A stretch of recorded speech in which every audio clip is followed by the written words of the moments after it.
안녕하세요.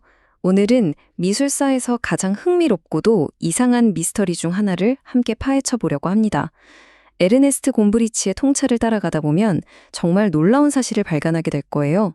자, 바로 이 질문으로 시작해 볼게요. 고대 이집트 그림 보면 뭔가 좀 이상하고 뻣뻣하고 평면적으로 보이잖아요. 아마 다들 한 번쯤은 왜 이렇게 그렸을까 하고 궁금해 하셨을 겁니다. 이게 말이죠. 그 사람들이 그림을 못 그려서가 아니라는 거예요.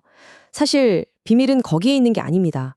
그들은 우리가 생각하는 것처럼 눈앞의 한순간을 예쁘게 담아내려던 게 아니라 훨씬 더 중요하고 거대한 목적을 가지고 있었어요. 바로 이 지점에서 이집트 미술의 가장 핵심적인 사명이 드러납니다. 그건 바로 죽음을 이겨내고 영원히 살고자 하는 아주 강력한 믿음이었죠. 고대 이집트 사람들은요, 우리 안에 카라는 게 있다고 믿었어요. 뭐랄까, 일종의 영적인 쌍둥이, 또 다른 나 같은 거죠. 사람이 죽어도 이 카는 사라지지 않고 계속 남는데, 이 카가 돌아와서 머물 집이 필요했던 겁니다. 그러니까 이 무덤 속 그림이나 조각들이 그냥 보기 좋으려고 만든 장식품이 아니었던 거예요. 카가 영원히 깃들 수 있는 일종의 스페어 바디, 예비용 육체이자 집이었던 셈입니다. 정말 기능적인 도구였던 거죠. 제일 소름 돋는 게 뭔지 아세요? 이 모든 철학이 예술가를 부르는 그들의 이름에 그대로 담겨 있다는 거예요. 그들은 조각가를 뭐라고 불렀냐면 살아있게 하는 자라고 불렀대요. 와, 정말 대단하지 않나요? 자, 그럼 그 영혼, 카를 위한 완벽하고 영원한 몸을 어떻게 만들었을까요? 아주 구체적이고 엄격한 규칙을 따랐습니다. 그게 바로 곰브리치가 완전성의 원칙이라고 부르는 아주 똑똑하고 논리적인 시스템이에요. 핵심은 이거예요. 어떤 사물의 본질, 그 자체를 조금의 손상도 없이 완벽하게 보존해서 담아내는 거죠. 그래서 사람을 그릴 때 보면요. 머리는 옆모습으로 그려요. 코랑 턱선이 제일 잘 보이니까. 근데 눈은 정면에서 본 모습이 가장 또렷하잖아요. 그래서 정면으로 딱 그려넣는 거죠.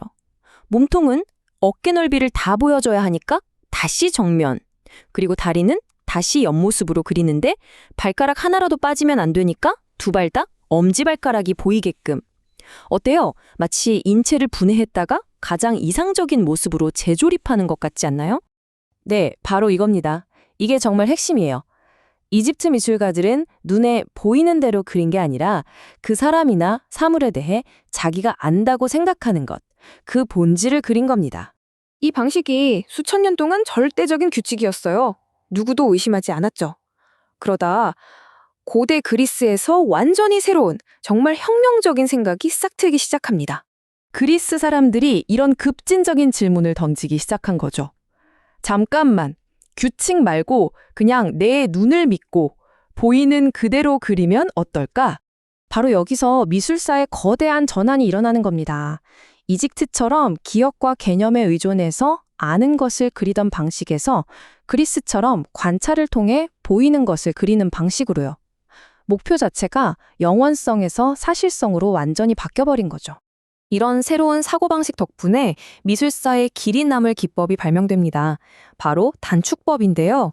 이걸 쓰면 평면적인 그림에 깊이감이 생기면서 훨씬 입체적으로 보이게 되죠.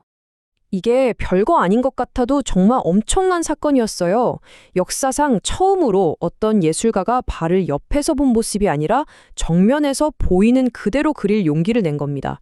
수천 년간 이어져 온 신성한 규칙을 깨버린 거죠. 자, 그럼 이제 이런 생각이 들죠?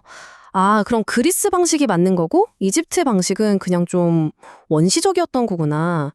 과연 그럴까요? 이집트의 방식이 그냥 틀렸던 걸까요? 그 답은 훨씬 더 흥미로운 곳에 있습니다. 놀랍게도 우리를 현대 미술까지 이끌어주거든요. 수천 년이 흐른 뒤 우리가 천재라고 부르는 화가 파블로 피카소가 이런 말을 남깁니다. 나는 사물을 보이는 대로 그리지 않고 생각하는 대로 그린다. 어때요? 고대 이집트 장인들이 했던 말과 정확히 똑같지 않나요? 피카소도 이집트인들처럼 현실을 해체했어요. 더 깊고 완전한 진실을 보여주기 위해서요. 우리가 피카소 그림에서 보는 정면과 옆모습이 섞인 얼굴은 그가 그림을 못 그려서가 아니라 한 인물의 개념, 그 사람의 총체적인 모습을 담아내려 했기 때문이에요. 자, 오늘 이야기의 핵심입니다. 이집트 미술의 독특한 스타일은 실력이 없어서가 아니라 영원이라는 뚜렷한 목적을 위한 의도적인 선택이었다는 것. 그들은 완전성을 지키기 위해 눈에 보이는 대로가 아닌 머릿속에 아는 대로 그렸다는 점을 기억해 주세요. 그리고 이 개념적인 접근이 수천 년 후 피카소에게서 다시 발견된다는 사실은 정말 놀랍죠. 결국 이 모든 이야기는 우리에게 하나의 근본적인 질문을 던집니다. 예술의 궁극적인 목표는 과연 현실을 있는 그대로 베끼는 걸까요? 아니면 우리 눈에 보이지 않는 그 너머의 진실을 드러내는 걸까요? 어쩌면 수천 년 전 이집트인들과 피카소는 바로 이 똑같은 질문에 대한 자기만의 답을 찾고 있었던 건지도 모릅니다.